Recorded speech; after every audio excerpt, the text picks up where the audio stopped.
Hello everyone, we will continue our study today. Students, today we will learn child development and pedagogy. आज हम लोग बाल विकास एवं शिक्षण शास्त्र पढ़ेंगे। यहाँ से आपके 30 क्वेश्चंस होंगे। ये जितने भी क्वेश्चंस होंगे ये ना केवल सीटेट के लिए बल्कि राज्य में जितने भी टेट एग्ज़ाम होते हैं उसके लिए महत्वपूर्ण है। सो स्टूडेंट्स, वीडियो को स्किप ना करें, पूरा वीडियो देखें और अपने नॉलेज को इंक्रीज करें। ओके, पहला क्वेश्चन, निम्नलिखित में से कौन सा सूक्ष्म गति कौशल का उदाहरण है? ए लिखना, बी चढ़ना, सी फुदकना और डी दौड़ना। ओके, आप इसका उत्तर दें। ओके, इट्स आंसर इज ए लिखना। लिखना जो है वह सूक्ष्म गति कौशल का एक उदाहरण है। भाषा के ज्ञानार्जन हेतु व्यवहार या कौशल में से लिखना एक प्रमुख कौशल है। Okay, come to the second number, किशोर डैश का अनुभव कर सकते हैं, यानी आपको डैश भरनी है। ए बचपन में किए गए अपराधों के प्रति डर के भाव, बी आत्मसिद्धि के भाव, सी जीवन के बारे में परितृप्ति और डी दुष्चंतिता और स्वयं से सरोकार। यानी किशोर जो है डैश का अनुभव कर सकते हैं। ओके, आप इसका उत्तर दें 2 नंबर का। Okay, it's answer is D दुष्चंतिता और स्वयं से सरोकार। देखिए, मैं आपको बता दूं कि किशोर दुष्चंतिता और स्वयं से सरोकार का अनुभव कर सकते हैं। किशोर ना तो बालक होता है और ना ही प्रौढ़। किशोर अनेक बातों के विषय में चिंतन करता रहता है। जैसे आप कह सकते हैं वह अपनी शारीरिक आकृति, स्वास्थ्य, सम्मान, धन दौलत, शिक्षा, प्रगति, इन सब कमियों पर वह सदैव आत्मचिंतन करता रहता है। Come to the third number, शारीरिक रूप से अक्ष बच्चों को सामान्यतः डैश होता है। इसे आप गौर करें इस क्वेश्चन को, यानी आपको डैश भरनी है। ए डिसकैल्कुलिया, बी डिसलेक्सिया, सी डिसग्राफिया, डी और डिस्थीमिया। आप इसके प्रोनाउंसिएशन को देख लेंगे। ओके स्टूडेंट्स, 3rd नंबर का आप उत्तर दें। Okay, it's answer is C. इसका क्या उत्तर हो जाएगा? डिसग्राफिया। ओके, शारीरिक रूप से अक्ष बच्चों को सामान्यतः डिसग्राफिया होता है। डिसग्राफिया लिखने से संबंधित एक शारीरिक अक्षता है। डिसग्राफिया किससे संबंधित है? लिखने से संबंधित है। Okay, come to the 4th number question, आंशिक पुनर्बलन है, इसे आपको पूरी सेंटेंस को पूरी करनी है। ए वास्तविक कक्ष में अनुप्रयुक्त नहीं किया जा सकता, बी पशुओं को प्रशिक्षित करने में सर्वाधिक कार्य करता है, सी सतत पुनर्बलन की अपेक्षा अधिक प्रभावी होता है और डी सतत पुनर्बलन की अपेक्षा कम प्रभावी होता है। आप 4 नंबर के ऑप्शंस को देख लें, उसके बाद इसका उत्तर दें। Okay, it's answer is C, सतत पुनर्बलन की अपेक्षा अधिक प्रभावित होता है। मैं बता दूं आपको, पुनर्बलन से तात्पर्य किसी अनुक्रिया के बार बार दोहराने की संभावना को बढ़ाना है। आंशिक पुनर्बलन सतत पुनर्बलन की अपेक्षा अधिक प्रभावी है, चूंकि सतत पुनर्बलन के माध्यम से नवीन प्रतिक्रियाओं को जन्म मिलता है। ओके, तो इसका सही उत्तर क्या हो जाएगा? सी नंबर, 4 नंबर का। कम टू द 5 नंबर, प्रतिभाशाली विद्यार्थी ए स्वभाव के अंतर्मुखी होते हैं, बी अपनी आवश्यकताओं को दृढ़तापूर्वक नहीं कह पाते। 3rd नंबर ऑप्शंस को जाने। सी नंबर में है अपने निर्णयों में आत्मनिर्भर होते हैं और डी नंबर में शिक्षकों से स्वतंत्र होते हैं। ओके, प्रतिभाशाली विद्यार्थी के बारे में आपको 4 ऑप्शन दिए गए हैं। इन ऑप्शनों को सही उत्तर आपको ढूंढनी है। ओके, आप 5 नंबर का उत्तर दें। Okay, it's answer is C, यानी प्रतिभाशाली विद्यार्थी जो होते हैं अपने निर्णयों में आत्मनिर्भर होते हैं। देखिए, मैं बता दूं आपको इसके बारे में,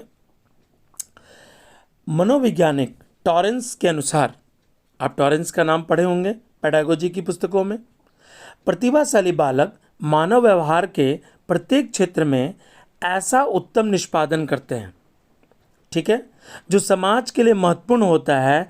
ऐसे बालक औसत बालकों की तुलना में व्यक्तिगत समस्याओं का समाधान करने में अधिक सक्षम होते हैं। Come to the 6 number. Vygotsky के सिद्धांत का निहितार्थ है ए, प्रारंभिक व्याख्या के बाद कठिन सवालों को हल करने में बच्चों की सहायता ना करना। बी, उन बच्चों की संगति में श्रेष्ठतम रूप से सीख सकते हैं जिनका बुद्धि लब्धांक उनके बुद्धि लब्धांक से कम होता है। और सी, सहयोगात्मक समस्या समाधान। और डी, प्रत्येक विद्यार्थी को व्यक्तिगत रूप से दत्त कार्य देना। आप 6 नंबर का उत्तर दें। Okay, it's answer is C, सहयोगात्मक समस्या समाधान। Okay, come to the 7 number. चिंतन के सूचना प्रक्रमण सिद्धांत में निम्नलिखित चरण आते हैं। 1 नंबर में है प्रतिक्रिया क्रियान्वयन, 2 नंबर में है प्रतिक्रिया चयन, 3 नंबर में है पूर्व प्रक्रमण और 4 नंबर में है श्रेणीकरण। आपके पास ऑप्शंस हैं, इन चरणों को सही क्रम में बनाइए। ओके, ए नंबर में है 2 4 3 1, बी नंबर में है 3 1 4 2, सी नंबर में है 3 2 4 1 और डी नंबर में है 3 4 2 1। आप 7 नंबर का उत्तर दें। ओके, इट्स आंसर इज ए। मैं आपको बता दूं कि 7 नंबर का ऑप्शन ए जो है, इसको मैं थोड़ा व्याख्या कर दूं। चिंतन मानसिक क्रिया का ज्ञानात्मक पहलू है। चिंतन के सूचना प्रक्रम सिद्धांत के क्रमिक चरण पूर्व प्रक्रम, श्रेणीकरण, प्रतिक्रिया चयन तथा प्रतिक्रिया क्रियान्वयन है। Come to the 8 number. एक बच्चा जो डैश से ग्रसित है वह 100 और वाच कहता है, एस से डब्ल्यू को WS कहता है और न्यूक्लियर और अनक्लियर में अंतर नहीं कर सकता। तो क्या यहाँ ऑप्शंस होंगे? ए, जब जम्बलिंग विकार, बी डिस्लेक्सिमा, सी डिस्मोरफिमा, इसके प्रोनाउंसिएशन को आप देख लेंगे, डिस्मोरफिमा, और डी डिसलेक्सिया।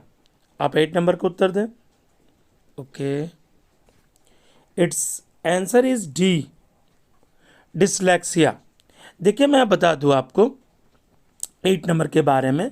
डिसलेक्सिया पढ़ने से संबंधित एक शारीरिक अक्षमता है, यानी बच्चा जो सा है उसको वाच पढ़ता है, एस से डब्ल्यू को WAS पढ़ता है, NUCLEAR को अनक्लियर पढ़ता है, यानी न्यूक्लियर को अनक्लियर में अंतर समझ नहीं पाता है वो। Okay, come to the 9 number. सीखने संबंधी नियोग्यताएं सामान्यतः, ओके, सीखने संबंधी नियोग्यताएं सामान्यतः ए, लड़कियों की तुलना में अधिकतम लड़कों में पाई जाती है, बी, अधिकतम उन बच्चों में पाई जाती है जो शहरी क्षेत्रों की अपेक्षा ग्रामीण क्षेत्रों में संबंध रखते हैं, सी, उन बच्चों में पाई जाती है विशेषतः जिनके पौत्रिक अभिभावक इस प्रकार की समस्याओं से ग्रसित हैं, और डी, औसत से श्रेष्ठ बुद्धि लब्धि वाले बच्चों में पाई जाती है। अब 9 नंबर का उत्तर दें। Okay, it's answer is C, उन बच्चों में पाई जाती है विशेषतः जिनके पौत्रिक अभिभावक इस प्रकार की समस्याओं से ग्रसित है। Okay, come to the 10 number. विद्यालय में नियमित उपस्थिति के लिए वंचित बालकों को प्रोत्साहित करने का निम्नलिखित में से कौन सा तरीका सर्वाधिक उपयुक्त होगा? ए नंबर में ऑप्शंस है बच्चों को विद्यालय आने की अनुमति ना देने को कानूनी दंडनीय अपराध बनाया जाए, बी नंबर में है विद्यालय द्वारा बच्चों को एकत्रित करने वाले एक व्यक्ति को नियुक्त किया जाए जो प्रतिदिन घरों से बच्चों को लेकर आए, और सी नंबर में है बच्चों को आकर्षित करने के लिए प्रतिदिन 5 रुपये देना, और डी नंबर में है आवासीय विद्यालय खोलना। आप 10 नंबर का उत्तर दें। Okay, it's answer is D, आवासीय विद्यालय खोलना। देखिए क्या होता है, बच्चों में वंचित बच्चों को नियमित उपस्थिति हेतु उन्हें प्रोत्साहन करने हेतु आवासीय विद्यालय खोलना सर्वाधिक उपयुक्त होगा। Come to the 11 number. विद्यालय में लिंग भेदभाव से बचने का सर्वोत्तम तरीका हो सकता है ए, पुरुष एवं महिलाओं शिक्षकों को समान संख्या में भर्ती करना, बी, विद्यालय में लिंग भेदभाव को दूर करने के लिए नियम बनाना और कड़ाई से उसका पालन करवाना, सी, संगीत प्रतियोगिता के लिए लड़कियों की अपेक्षा अधिक लड़कों का चयन करना, और डी, शिक्षकों द्वारा उनके लिंग पक्षपातपूर्ण व्यवहारों का अधिसंज्ञान। आप ऑप्शंस को पढ़ें, इसके बाद उत्तर दें। ओके, 11 नंबर का उत्तर हो जाएगा डी, शिक्षकों द्वारा उनके लिंग पक्षपातपूर्ण व्यवहारों का अधिसंज्ञान। ओके, मैं बता दूं आपको, लिंग स्त्री पुरुष के मध्य असमान संबंधों की व्यवस्था अथवा स्त्री पुरुष विभेद के सामाजिक संगठन को प्रदर्शित करता है। ओके, तो अगर विद्यालय में ऐसे भेदभाव से बचने के लिए शिक्षकों को उनके लिंग पक्षपातपूर्ण का अधिसंज्ञान लेना आवश्यक है। ओके स्टूडेंट्स, आप 11 नंबर को जान गए। Come to the 12 number. शैक्षणिक है, क्षेत्रों में निष्पादन के आधार पर शैक्षणिक क्षेत्रों में निष्पादन के स्तर को बढ़ाने का औचित्य स्थापना किस आधार पर किया जा सकता है। ए नंबर में है, यह व्यक्तित्व भिन्नताओं को संतुष्ट करता है। बी नंबर में, यह हास्याकृत विद्यार्थियों के लिए प्रतिपूरक भेदभाव की नीति का अनुगमन करता है। सी नंबर में, यह सर्वाधिक धारण को सुनिश्चित करता है। और डी नंबर में है, इसे भी आप जानें, यह हाथ के लिए जाने वाले श्रम के प्रति सम्मान विकसित करता है। आप 12 नंबर का उत्तर दें। ओके, 12 नंबर का उत्तर क्या हो जाएगा? Okay, it's answer is A, यह व्यक्तित्व भिन्नताओं को संतुष्ट करता है। Okay, come to the 13 number. विद्यार्थियों के पोर्टफोलियो के लिए सामग्री का चयन करते समय डैश का डैश जरूर होना चाहिए। ए विद्यार्थियों कॉमा समावेशन, बी अभिभावकों कॉमा समावेशन, सी विद्यार्थियों कॉमा बहिष्करण, और डी अन्य शिक्षकों कॉमा समावेशन। आप 30 नंबर का उत्तर दें। ओके, इट्स आंसर इज ए, विद्यार्थियों, यानी पूरा मैं सेंटेंस पढ़ दे रहा हूँ। विद्यार्थियों के पोर्टफोलियो के लिए सामग्री का चयन करते समय विद्यार्थियों का समावेशन जरूरी होना चाहिए। ओके, आप 40 नंबर को जानें। वे विद्यार्थी जो संवर्धन ज्ञान और शैक्षिक दक्षता की हार्दिक इच्छा प्रदर्शित करते हैं उनके पास होता है ए निष्पादन परिहार अभिविन्यास, बी कार्य परिहार अभिविन्यास, सी नैपुणता अभिविन्यास, और डी निष्पादन उपागम अभिविन्यास। आप 40 नंबर का उत्तर दें। ओके, इट्स आंसर इज ए, निष्पादन परिहार अभिविन्यास। मैं आपको बता दूं, ऐसे शिक्षार्थी जो समृद्ध ज्ञान और शैक्षिक दक्षता की हार्दिक इच्छा प्रदर्शित करते हैं उन्हें निष्पादन उपागम अभिविन्यास के लक्षण होते हैं। Okay, come to the 15 number. शिक्षक डैश के अलावा निम्नलिखित सभी को करते हुए समस्या समाधान को विद्यार्थी के लिए मजेदार बना सकता है। ए, यानी आपको डैश बननी है। ए नंबर में, जब विद्यार्थी स्वयं में से कोई कार्य करने की कोशिश कर रहे हों तो उससे परिपूर्णता की अपेक्षा करने। बी मुक्त अंत वाली सामग्री उपलब्ध कराने। सी मुक्त खेल के लिए समय देने। डी सृजनात्मक चिंतन के लिए असीमित अवसर उपलब्ध कराने। आप 50 नंबर का उत्तर दें। ओके, इट्स आंसर इज ए, विद्यार्थी स्वयं से कोई कार्य करने की कोशिश कर रहे हों तो उनसे परिपूर्णता की अपेक्षा करने। Okay, come to the 16 number.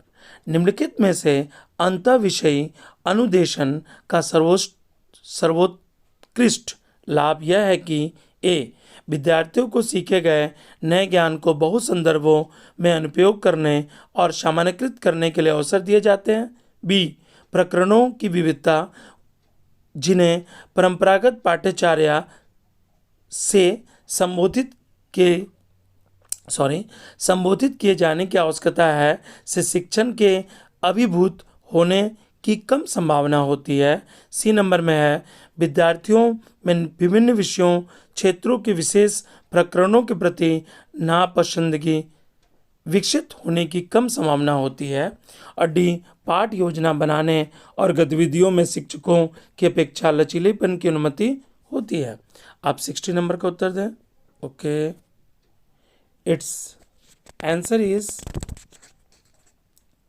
यानी इसका उत्तर हो जाएगा ए, विद्यार्थियों में सीखे गए नए ज्ञान को बहु संदर्भों में अनुप्रयोग करने और सामान्यकृत करने के अवसर दिए जाते हैं। देखिए विद्यार्थियों, मैं इसके बारे में बता दूं, विद्यार्थियों को सीखे गए नवीन ज्ञान हेतु बहुत संदर्भों में अनुप्रयोग करने तथा सामान्यकृत करने के अवसर उपलब्ध कराना अतः विषय अनुदेशन का सर्वोत्कृष्ट लाभ है। Okay, come to the 17 number. सफल समावेशन को निम्नलिखित की आवश्यकता होती है। ए, पृथ्वीकरण। बी, अभिभावकों की भागीदारी। सी, क्षमता संवर्धन। डी, संवेदनशील बनाना। आप 70 नंबर का उत्तर दें। Okay, it's answer is A, पृथक्करण। Okay, come to the 18 number. निम्नलिखित में से कौन सी विशेषता समस्या समाधान उपागम को विशेष चिन्ह है। ए, सही उत्तर प्राप्त करने का सामान्यतः एक उपागम होता है। बी, समस्या केवल एक सिद्धांत प्रकरण पर आधारित होती है। सी, समस्या कथन में संकेत अंतर्निहित रूप से दिया जाता है। डी, समस्या मौलिक होती है। ओके, आप 80 नंबर का उत्तर दें। Okay, it's answer is C, समस्या कथन में संकेत अंतर्निहित रूप से दिया होता है। Come to the 90 number. Nursery कक्षा से शुरुआत करने के लिए कौन सी विषय वस्तु सबसे अच्छी है। ए, मेरा परिवार। बी, मेरा प्रिय मित्र। सी, मेरा पड़ोस। डी, मेरा विद्यालय।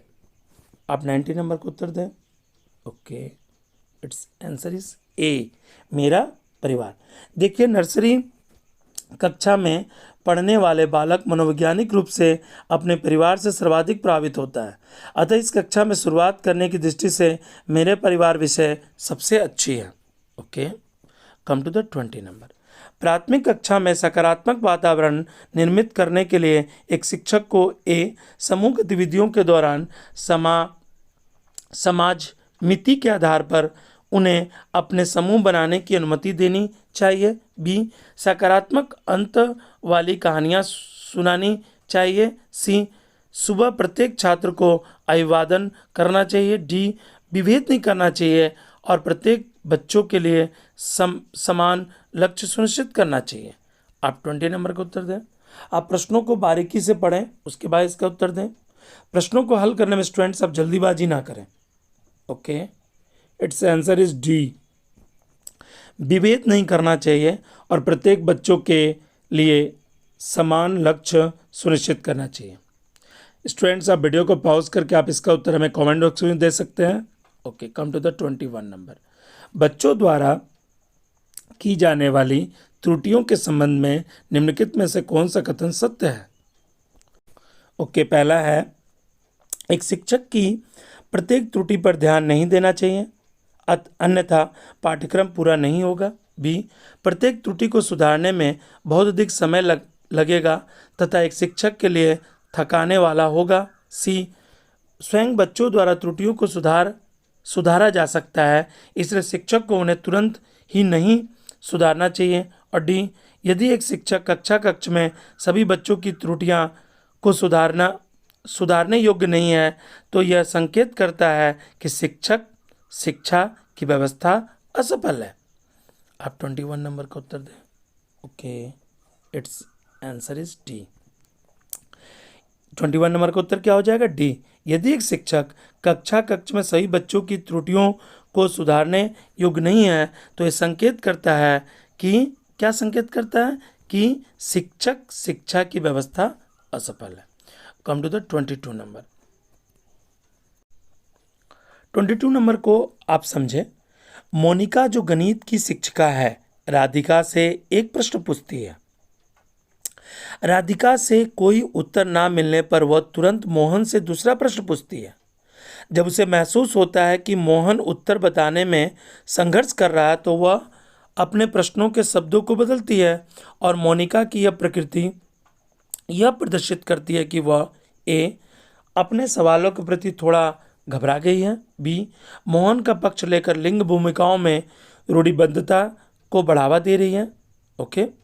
सी, राधिका को किसी उलझनपूर्ण स्थिति में नहीं डालना चाहिए। और डी, इस तथ्य में पूर्णतः परिचित है कि राधिका सवालों के जवाब देने के योग्य नहीं है। आप 22 नंबर का उत्तर दें।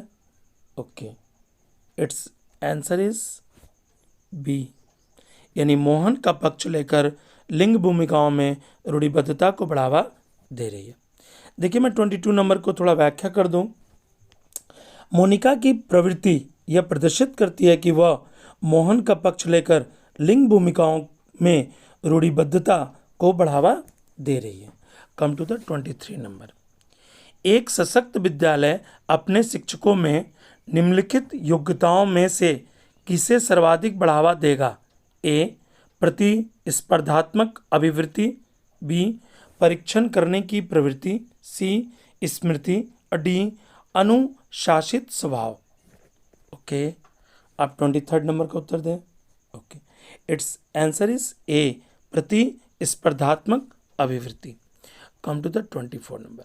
भाषा में अर्थ की सबसे छोटी इकाई डैश है? ए, स्वनिम, बी, संकेत प्रयोग विज्ञान प्रैग्मेटिक्स, सी, वाक्य, और डी, रूपिम। ओके, आप 24 नंबर का उत्तर दें। Okay, it's answer is A, स्वनिम। देखिए भाषा अर्थ की सबसे छोटी इकाई स्वनिम है। Okay, come to the 25 number. बुद्धि लब्धांक सामान्यतः डैश के रूप में शैक्षणिक निष्पादन से संबंधित होता है? ए, मध्यम, बी, कम से कम, सी, पूर्ण, और डी, उच्च। आप 25 नंबर का उत्तर दें। Okay, it's answer, sorry students, इसे आप फिर से समझें। बुद्धि लब्धांक सामान्यतः डैश रूप में शैक्षणिक निष्पादन से संबंधित होता है? ए, मध्यम, बी, कम से कम, सी, पूर्ण, और डी, उच्च। ओके, अब इसका आप उत्तर दें। Okay, it's answer is D, यानी उच्च। देखिए मैं बता दूं आपको कि बुद्धि लब्धांक सामान्यतः उच्च रूप से शैक्षिक निष्पादन से संबंधित होता है। यह मानसिक आयु तथा वास्तविक आयु का एक ऐसा अनुपात है जिसमें 100 से गुना करके इसे प्राप्त किया जाता है, और इससे आप बौद्धिक स्तर, किसी व्यक्ति के बौद्धिक स्तर की जानकारी भली भांति आप ले सकते हैं। Okay, come to the 26 number. बहुबुद्धि सिद्धांत निम्नलिखित निहितार्थ देता है शिवाय ए, संवेगात्मक बुद्धि बुद्धि लब्धि से संबंधित नहीं है, बी, बुद्धि प्रक्रम संक्रियाओं का एक विशिष्ट समुच्चय है जिसका उपयोग एक व्यक्ति द्वारा समस्या समाधान के लिए किया जाता है, सी, विषयों को विभिन्न तरीकों से प्रस्तुत किया जा सकता है, और डी, विविध तरीकों से सीखने का आकलन प्रस्तुत किया जा सकता है। आप 26 नंबर का उत्तर दें। Okay, it's answer is B, बुद्धि प्रक्रम संक्रियाओं का एक विशिष्ट समुच्चय है जिसका प्रयोग एक व्यक्ति द्वारा समस्या समाधान के लिए किया जाता है। Okay, come to the, sorry students, come to the 27 number. सीखने के लिए आकलन निम्नलिखित का ध्यान है सिवाय ए, विद्यार्थियों की आवश्यकताएं, बी, विद्यार्थियों की त्रुटियां, सी, विद्यार्थियों की अधिगम शैलियां, और डी, विद्यार्थियों की क्षमताएं। आप 27 नंबर का उत्तर दें। ओके, इट्स आंसर इज ए, विद्यार्थियों की आवश्यकताएं। मैं आपको बता दूं 27 नंबर के बारे में। विद्यार्थियों की आवश्यकताओं को छोड़कर अन्य सभी सीखने के लिए आकलन का ध्यान है। विद्यार्थियों की दैनिक त्रुटियों, अधिगत शैलियों की तथा क्षमताओं के माध्यम से अधिगम का अच्छा आकलन हो सकता है। Come to the 28 number. एक जुड़वा भाइयों में से एक को सामाजिक आर्थिक रूप से धनाढ्य परिवार द्वारा गोद लिया जाता है और दूसरे को निर्धन परिवार द्वारा। 1 वर्ष बाद उनके बुद्धि लब्धांक के बारे में निम्न में से क्या अवलोकित होने की सर्वाधिक संभावना है? ए, धनी सामाजिक आर्थिक परिवार वाले लड़कों की अपेक्षा निर्धन परिवार वाला लड़का अधिक अंक प्राप्त करेगा, बी, सामाजिक आर्थिक स्तर बुद्धि लब्धांक को प्रभावित नहीं करता, सी, निर्धन परिवार वाले लड़के की अपेक्षा धनी सामाजिक आर्थिक परिवार वाला लड़का अधिक अंक प्राप्त करेगा, और डी, दोनों समान रूप से अंक प्राप्त करेंगे। आप 28 नंबर का उत्तर दें। Okay, it's answer is B, सामाजिक आर्थिक स्तर बुद्धि लब्धांक को प्रभावित नहीं करता है। Okay, come to the 29 number. निम्न में से कौन सा सीखने के लिए अधिकतम रूप से अभिप्रेरित करता है? ए, बहुत सरल कठिन लक्ष्यों का चयन करने की प्रवृत्ति। बी, लक्ष्यों को प्राप्त करने में व्यक्तिगत संतुष्टि। सी, बाह्य कारक। और डी, असफलताओं से बचने के लिए अभिप्रेरणा। ओके, आप 29 नंबर का उत्तर दें। Okay, it's answer is B, लक्ष्यों को प्राप्त करने में व्यक्तिगत संतुष्टि। देखिए, मैं बता दूं, लक्ष्यों को प्राप्त करने में व्यक्तिगत संतुष्टि सीखने के लिए अधिकतम रूप से अप्रेरित करती है। फ्रेडसन का मत है कि अच्छा सीखना प्रतिभाशाली प्रेरणा पर निर्भर करता है। ओके, प्रेरणा जितनी प्रभावी होगी, अभिप्रेरित व्यक्ति उतना ही बेहतर सीखेगा। कम टू द 30 नंबर। 16 वर्षीय बच्चा बुद्धि लब्धि परीक्षण में 75 अंक प्राप्त करता है, उसकी मानसिक आयु डैश वर्ष होगी? ए 15, बी 12, सी 8 और डी 14। अब प्रश्नों को समझें, उसके बाद इसका उत्तर दें। अब इसे कैलकुलेट करके निकालें, इसका सही उत्तर क्या होगा? Okay, it's answer is B. यानी आप कैसे इसे निकालेंगे? यानी मानसिक आयु डिवाइडेड बाय वास्तविक आयु इंटू 100। यानी आपके पास बुद्धि लब्धि कितनी है? बुद्धि लब्धि का फॉर्मूला क्या हुआ? मैं एक बार फिर से बता देता हूँ, मानसिक आयु बाई वास्तविक आयु इंटू 100। तो बुद्धि लब्धि कितनी? 75 है, और मानसिक आयु आपको मालूम नहीं है, ठीक है ना? तो आपको निकालना क्या है? तो 75 इक्वल टू मानसिक आयु डिवाइडेड बाई 16 इंटू 100। इसका कैलकुलेशन करें, 12 ईयर्स होगा। ओके स्टूडेंट्स, आपने 30 क्वेश्चंस कंप्लीट कर ली। यदि आपको वीडियो पसंद आया तो वीडियो को लाइक, शेयर और सब्सक्राइब करना ना भूलें। वीडियो देखने के लिए धन्यवाद।